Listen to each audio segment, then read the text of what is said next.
21 मार्च 2024 वो तारीख थी जब आम आदमी पार्टी के संस्थापक और दिल्ली के मुख्यमंत्री अरविंद केजरीवाल की दिल्ली के शराब घोटाले के तहत प्रवर्तन निदेशालय यानी ईडी के द्वारा गिरफ्तारी कर ली जाती है। और केवल केजरीवाल ही नहीं, उससे पहले इस ही मामले में पार्टी के और दिल्ली सरकार के कई नेताओं की गिरफ्तारी होती है, जिसके बाद केजरीवाल तुरंत ही कोर्ट पहुंच जाते हैं और दिल्ली के राउज एवेन्यू कोर्ट से लेकर के सर्वोच्च न्यायालय तक का अरविंद केजरीवाल दरवाजा खटखटा देते हैं। लेकिन हाल ही में जो बीती सुनवाई केजरीवाल की दिल्ली उच्च न्यायालय यानी दिल्ली हाई कोर्ट में हुई, वहां पर अरविंद केजरीवाल को ही सर्वोच्च न्यायालय से पहले दिल्ली उच्च न्यायालय ने फटकार लगाते हुए कहा कि आप जब लगातार ईडी के समन को नजरअंदाज कर रहे थे, लिहाजा एजेंसी के पास आपको रिमांड पर लेकर आपको गिरफ्तार करने के अतिरिक्त कोई विकल्प ही नहीं बचा था। ऐसे में अरविंद केजरीवाल की 15 अप्रैल को सर्वोच्च न्यायालय में सुनवाई है, जहां उन्होंने हाई कोर्ट के फैसले को भी चुनौती दी है। साथ ही सर्वोच्च न्यायालय से ये अर्जी दायर कर मांग की है कि उन्हें आगामी आम चुनावों में चुनाव प्रचार के लिए मोहलत और रिहा कर दिया जाए। बात करेंगे इसी मुद्दे पर, आखिरकार बात जरूरी है। नमस्कार, SPN 9 न्यूज आप देख रहे हैं, आपके साथ मैं हूं अक्षय अग्रवाल। शालिनी हमारी सहयोगी हमारे साथ है, बात करेंगे शालिनी से इसी मुद्दे पर। शालिनी, जिस तरीके से कई नेता इस पूरे मामले में फंसते नजर आए हैं आम आदमी पार्टी के, और हाल में मुख्यमंत्री केजरीवाल की गिरफ्तारी हुई है, अब 15 अप्रैल को सुनवाई है, नई तारीख मिली है, क्या केजरीवाल को राहत मिल सकती है? देखिए, अगर अक्षय बात करें रिहाई की, राहत की, तो अभी तक तो बहुत सारी तारीखों पे जो केजरीवाल हैं वो कोर्ट में पहुंचे हैं, और कहीं ना कहीं अगर शुरू से देखा जाए तो अभी तक केजरीवाल को उन्होंने जो सोचा था कि उन्हें राहत मिल जाएगी, अगली तारीख पर राहत मिल जाएगी, लेकिन उन्हें किसी भी तारीख पे राहत नहीं मिली है। और बात करें 15 अप्रैल की, तो 15 अप्रैल को उनकी पेशी होनी है, लेकिन हम अगर कहें कि उन्हें राहत मिलेगी तो कहीं से कहीं तक नहीं लग रहा कि उनको राहत मिल सकती है। हाँ, लेकिन अगर चुनाव को लेकर अगर हम बात करें, लोकसभा चुनाव अभी सिर पर ही है और मतदान के को भी बस 1 हफ्ता रह गया है, तो अगर इसको लेकर उन्हें राहत दी जा सकती है तो बात अलग है। बाकी ईडी ने उनके खिलाफ काफी जो सबूत है वो इकट्ठे कर लिए हैं, तो ये तो बहुत रेयर चांस है, मतलब बहुत कम ही लग रहा है कि उनको राहत मिलेगी। बिल्कुल, यहाँ पर बेहद कम संभावना है मुख्यमंत्री अरविंद केजरीवाल को राहत मिल पाए। दरअसल आपको बता दें कि दिल्ली के मुख्य सचिव नरेश कुमार ने तकरीबन 3 साल पहले उपराज्यपाल वीके सक्सेना को एक रिपोर्ट सौंपकर दिल्ली के शराब घोटाले में यहाँ बात रखी थी, या कहीं कि दिल्ली की आबकारी नीति में, नई शराब नीति में घोटाले की बात उनके सामने रखी, जिसके बाद उपराज्यपाल वीके सक्सेना ने उस रिपोर्ट को पढ़ा और सीबीआई से मामले में जांच की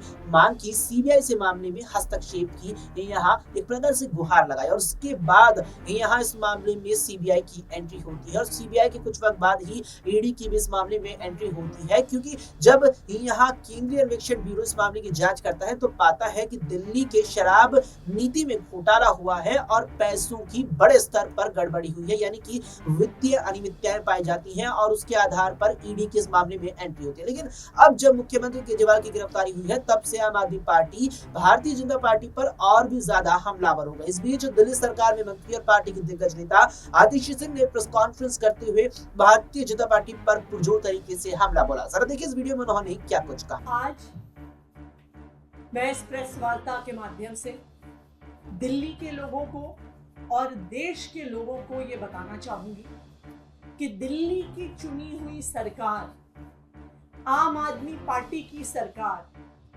अरविंद केजरीवाल की सरकार के खिलाफ एक बहुत बड़ा राजनीतिक षड्यंत्र प्लान किया जा रहा है।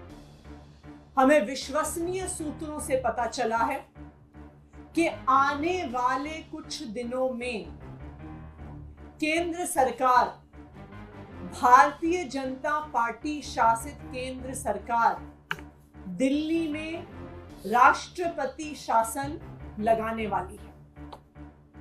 इसके कई संकेत पिछले कुछ दिनों से दिख रहे हैं। हम पिछले कई दिनों से देख रहे हैं कि दिल्ली में किसी भी अफसर की पोस्टिंग नहीं हो रही है। जो आईएएस अफसर हैं उनकी पोस्टिंग एमएचए द्वारा कंट्रोल्ड होती है, लेकिन पिछले कई महीनों से किसी भी सीनियर आईएएस अफसर की पोस्टिंग दिल्ली में नहीं। दूसरी बात, दिल्ली के अंदर कई विभाग खाली हैं, वहां पर अफसर पोस्टेड नहीं है, लेकिन फिर भी दिल्ली के अंदर किसी भी अफसर को नहीं लगाया जा रहा। तीसरी बात, एलजी साहब पिछले एक हफ्ते से एमएचए को बार बार बिना किसी कारण के दिल्ली सरकार को लेके चिट्ठियां लिख रहे हैं। कहते हैं कि मंत्रीगण मीटिंग में नहीं आते, कहते हैं कि मुझे चर्चा करनी है, मैंने मीटिंग पे बुला रहा हूं, ये मीटिंग में नहीं आ रहे हैं। ये वही एलजी साहब हैं जो कोर्ट में खड़े होके कहते हैं कि जी ये ट्रांसफर्ड सब्जेक्ट है, मेरा इससे कोई लेना देना नहीं है। तो जब आप कोर्ट में कहते हैं कि आपका पानी के मुद्दे से, पोल्यूशन के मुद्दे से कोई लेना देना नहीं है, जब वो ट्रांसफर्ड सब्जेक्ट है, तो आप एमएचए में उसके बारे में चिट्ठी क्यों लिख रहे हैं? चौथा, दिल्ली सरकार के अफसरों ने मॉडल कोड ऑफ कंडक्ट का बहाना बनाकर किसी भी मीटिंग में आना बंद कर दिया है, चाहे वो कितने ही इंपॉर्टेंट मुद्दे पर हो। आखिरी चीज, हमने देखा कि किस तरह से एक 20 साल पुराने केस को उठाकर दिल्ली के मुख्यमंत्री अरविंद केजरीवाल के निजी सचिव को बर्खास्त। तो सुना आपने आतिश सिंह पूरे तरीके से अरविंद केजरीवाल की गिरफ्तारी का आरोप भारतीय जनता पार्टी पर लगाती आई, और साफ तौर पर ये बात आम आदमी पार्टी के नेता कह रहे हैं कि गिरफ्तारी बीजेपी ने दबाव में करवाई। ऐसे में शालिनी, एक छोटा सा आखिरी सवाल मेरा आपसे ये रहेगा कि अरविंद केजरीवाल अब जेल में जा चुके हैं, क्या इससे आम आदमी पार्टी कमजोर अगले आम चुनाव में पड़ जाएगी? बिल्कुल अक्षय, अगर हम बात करें आम आदमी पार्टी कमजोर पड़ने की, तो अगर अब देखा जाए आम आदमी पार्टी के जितने भी बड़े दिग्गज नेता हैं वो अभी सराखों के पीछे ही है। अगर बात करें संजय सिंह की, तो वही अभी एक नेता हैं जो बाहर आए हैं और अब एक उम्मीद जगी है कि आम आदमी पार्टी एक सही दिशा में जा सकती है।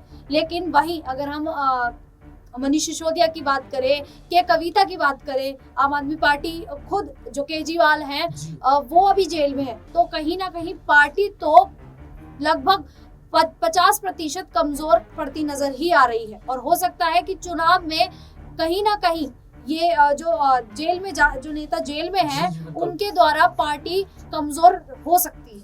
बिल्कुल, यहाँ पर पार्टी की स्थिति अब और भी ज्यादा कमजोर नजर आ रही है। जिस तरीके से मुख्यमंत्री अरविंद केजरीवाल की गिरफ्तारी हुई है, ऐसे में बड़ा सवाल ये बन रहा था कि अब पार्टी की कमान और नेतृत्व कौन करता नजर आएगा। हालांकि 2 अप्रैल को राहत भरी खबर आम आदमी पार्टी को संजय सिंह की जमानत के रूप में मिली। लगभग 6 महीने बाद संजय सिंह बाहर आए। इसी मामले में बीते साल की 4 अक्टूबर को ईडी के द्वारा उनकी गिरफ्तारी की गई थी। लेकिन अब देखना है कि आगामी 15 अप्रैल को सर्वोच्च न्यायालय अरविंद केजरीवाल की तमाम याचिकाओं पर क्या कुछ फैसला लेता नजर आता है। लेकिन इस पर आपका क्या कुछ मानना है, कमेंट बॉक्स में कमेंट करके जरूर बताएं। फिलहाल के लिए इस पेशकश में इतना ही। देश और दुनिया की तमाम खबरों के लिए आप देखते रहें SK9।